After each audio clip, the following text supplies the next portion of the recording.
We're going to talk about cabinet construction, and what I mean is how they're built, how they're put together, and different methods of doing that. When I say cabinet, that's a broad term that means lots of things, such as kitchen cabinets and vanity cabinets and chest of drawers, bookshelves, TV consoles, and also other case goods. In fact, cabinet is used generally in our industry as meaning anything made out of wood almost. Like a furniture maker could be called a cabinet maker. Generally, right, you think a cabinet maker makes kitchen cabinets, but it's a much broader term than that. And I want you to recognize that. In the slideshow here, let's differentiate a little bit though. First, let's talk about a kitchen cabinet and maybe some of the parts that is in a kitchen cabinet. You're all familiar with a kitchen cabinet because you all have kitchens.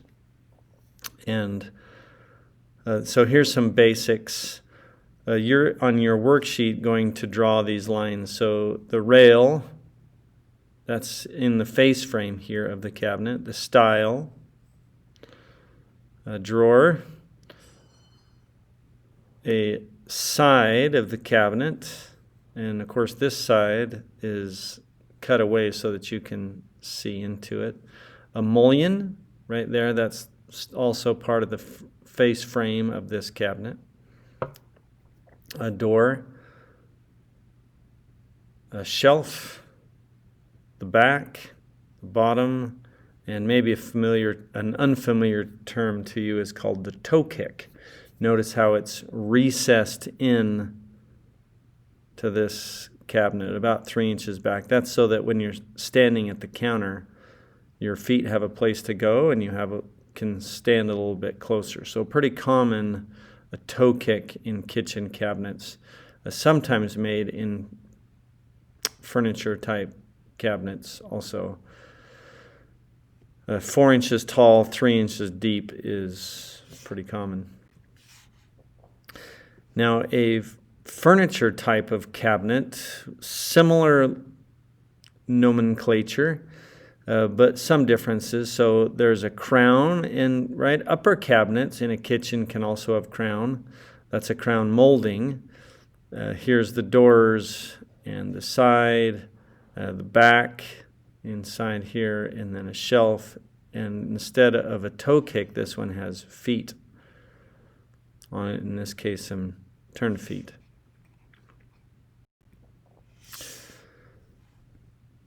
Now, a cabinet front, there's two main styles, a face frame and a frameless. Face frames are solid wood made independently, right, with the stiles and rails. In this case, the face frame would only be this outer perimeter. The shelf sits on the inside. Nightstands made a face frame for your nightstand last year. Anyway, so you make this frame separate, usually 3/4 thick and somewhere between 1.5 to 2 inches wide, put together with dowels or pocket screws or some other type of joinery, and then glued down to the carcass or the box. Now, a frameless cabinet has no face frame on it. This, you can see, is a thin piece of wood, usually some kind of veneer tape, or an 1/8 inch to a 1/4 inch by 3/4 inch wide piece of solid that is glued down to the edge of the plywood or particle board that is being used, or MDF. There's a number of sheet goods that can be used, and then it's glued down just to hide the surface of that. Generally, a frameless cabinet is much faster. This requires a little more work. So, face frame cabinets have a solid wood frame attached to the front and sides, top and bottom. A frameless cabinet have only the edge of the sides, top and bottom, as the front, and it's covered by a thin piece of something. Okay, so let's talk now about the cabinet case, or also called a carcass. We have a solid slab, meaning this is solid wood glued together, shown in this furniture type piece. Or we have a frame and panel, that's the one on the right. Right, these doors are frame and panel, but also the side is frame and panel, meaning a frame made of solid wood and then a panel could be made of solid wood or of sheet goods. And then we have this engineered sheet goods, which in this case I can tell because there's no frame and panel and it's not solid. Look how everything is nice and uniform. It has veneer glued down to something. So I want to discuss each of those options. In Woods 1, we made frame and panel cases. Now, in Furniture 1, for your desks and media cabinets, you're doing a solid slab and joining them together. So let's talk solid slab first. And I'm talking about doing solid slab for the sides, dividers, shelves, and the tops and bottoms. That's just like we're doing for our media cabinets and desks. So some advantages to this type of construction. It is very strong, and there is a perceived amount of quality to this as opposed to a sheet good or something made with veneer covering. I say perceived because it's not always more quality, but people generally say, oh, it's solid wood, it must be good. And generally that is the case, but there are plywoods that we can use in our construction that makes, and we do use plywood in our construction, we'll use it for our drawers, which is just as good quality, in my opinion. The other advantage to a solid piece is you can carve it, route it, and use pretty type of joinery like this dovetail piece, right? This through dovetail. Not so easily done with other types of construction. The disadvantage is that it's labor intensive, right? You have to glue stuff together to make as wide as you need, and you can all attest to that now. It's also tougher to maintain a uniform look, meaning, right, on the side of this cabinet, if you have two boards coming from different trees, one might be a different color than the other. The grain doesn't match up. One has a cathedrals of a plain sawn look, whereas another has a more quarter sawn look. Now, the way around that, of course, is to use the same board for both pieces, but the bigger you get, the more challenging that is to become and make it look uniform. The other thing that we have to do is allow for wood movement and understand the possibility of warping. And you all have experienced that probably by now, a little bit of warp in your sides and tops and bottoms. A frame and panel, now I'm talking about the same thing for the sides and the tops and bottoms. The backs often are made out of frame and panel. The advantages, right, is its beauty. It just has a general look of more intricate woodworking. It does resolve expansion and contraction issues, right, because when you glue a frame together, it stabilizes the perimeter of that frame. Because wood doesn't move this way, it only moves this way. And generally, if we're keeping our stiles and rails under 4 inches in width, it's a very negligible amount of movement. Now, the center panel expands and contracts, if it's solid wood also, but it's contained within the frame, and so not as much of an issue. You can also put a piece of plywood or engineered wood inside of the frame, and then it doesn't have issues either. You can also carve, route, and use pretty joinery, right, for this type of construction because the exterior is solid wood. One disadvantage is that it's extremely labor intensive, a lot of work to make all these pieces and glue them together. More so than if you just do a solid slab and engineered sheet goods. Okay, so now let's talk about engineered sheet goods. The advantages are there's very minimal or no expansion and contraction worries. You can just build it, glue it together, screw it together, but no worries. There is a uniformity of color, meaning like the front of this, since you're using veneer, it comes all from the same log and very similar in color and in wood grain. And you can spread out a whole kitchen and have it all almost exactly the same without staining or anything because the veneers are so close. It is less labor intensive because you buy it pre-cut. Now you have to cut it to length and width generally, but there's no planing involved, no gluing together of pieces. You can get these in 4x8 sheets and sometimes 4x10 sheets or 4x12 sheets. And you can buy it in 1/4 inch, 1/2 inch, or 3/4 inch thicknesses, also 1 inch sometimes, and you can custom order varying thicknesses besides that. There are disadvantages. You generally have to cover the edges. It becomes kind of ugly.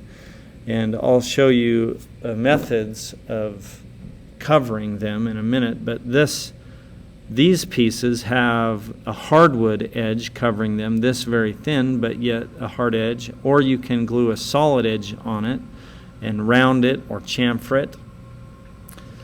You have to generally hide your joinery because you can't have this edge, the plywood portion of it, poking out, or it's just unsightly. There is a perception, right? Not necessarily happening, but a perception of less quality because of it's not all solid wood.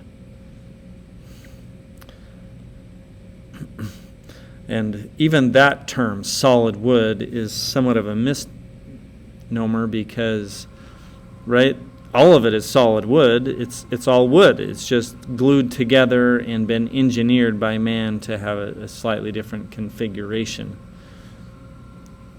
There's no partial wood or fake wood in it, although I suppose that there are some sheet goods that can have that also. Now take a look at how an engineered sheet good usually works. There's multiple cores. So here's a particle board core, and there's an MDF, medium density fiberboard core, and a plywood core. Now this termed down here as gold ply. That has generally the central core as plywood, and then the outer veneer or outer layer is MDF. MDF is very smooth and really takes well to veneer. So then you put the veneer on the outside and you kind of get this mixture or hybrid of a MDF, the real advantages of an MDF and the advantages of a plywood. So you take those core and then add veneer, and they take the log, slice it into multiple sheets, and that's how we get uniformity of color and uniformity of grain pattern. And you get this, and that veneer can be any type of hardwood you want. You can buy it in cherry, walnut, maple, birch, mahogany, as desired. Now the edge of the sheet good needs to be edge banded or some type of covering of solid wood core. So this type of edge banding, represented here, often will come with glue on one face, and you use an iron. It's supplied with heat, and there's huge machines that apply this to a side of a sheet good called an edge bander, or you can do it if you're doing small amounts with an iron, and it'll stick. In this case, right, someone is just using yellow glue and gluing the edge banding or that thin piece of solid wood onto their panel. If I do kitchen cabinets, as I did this past summers, this is how I'll do it. I want the strength and ease of use of a sheet good, and I will apply a piece of solid on the edge to cover it.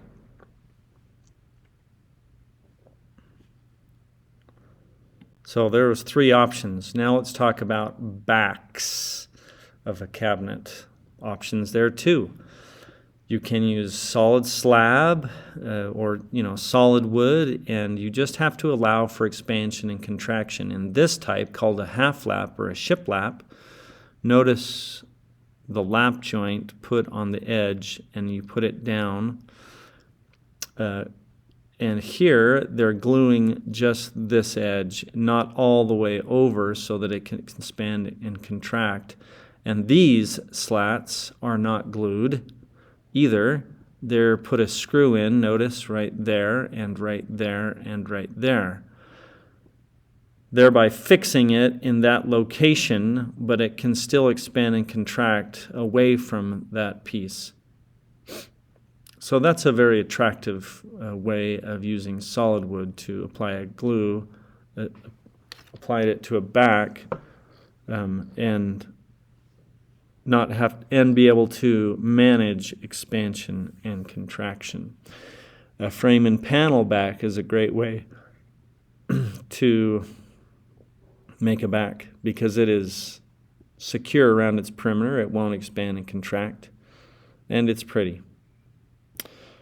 Engineered sheet goods, you just plant one on the back like this young lady, where she has put glue, looks like construction adhesive, on the back of what appears to be some kind of kitchen cabinet, and just glues it in.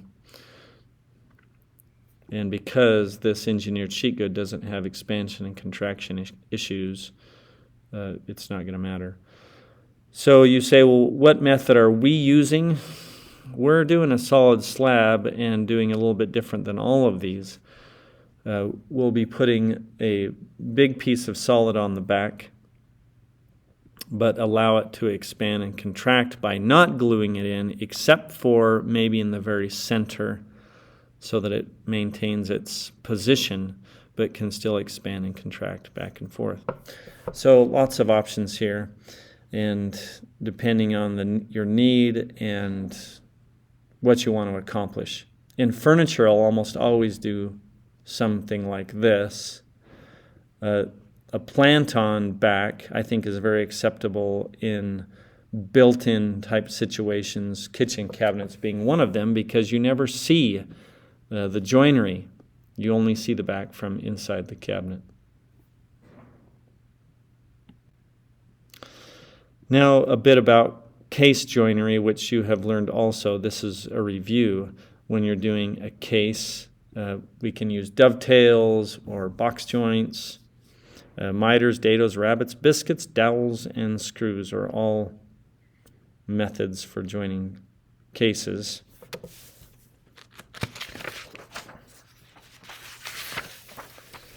So on your worksheet, will you just list all of those joints as options?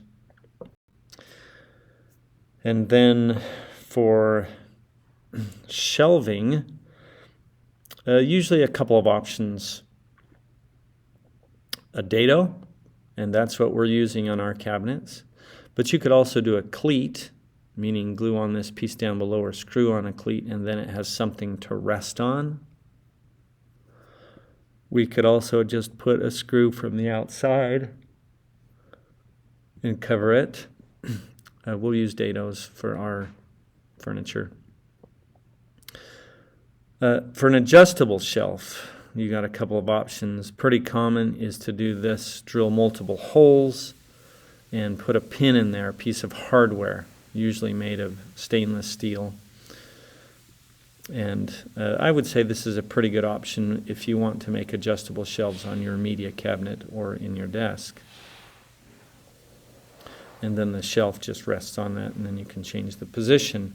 This shelf standard is another viable option, and you can buy these metal tracks to screw into the side of a cabinet, like in a bookcase. This is pretty common to do something like this. And then there's little clips that clip into the track. So there you go. Will you make sure and write all of these options on your worksheet and then submit it online?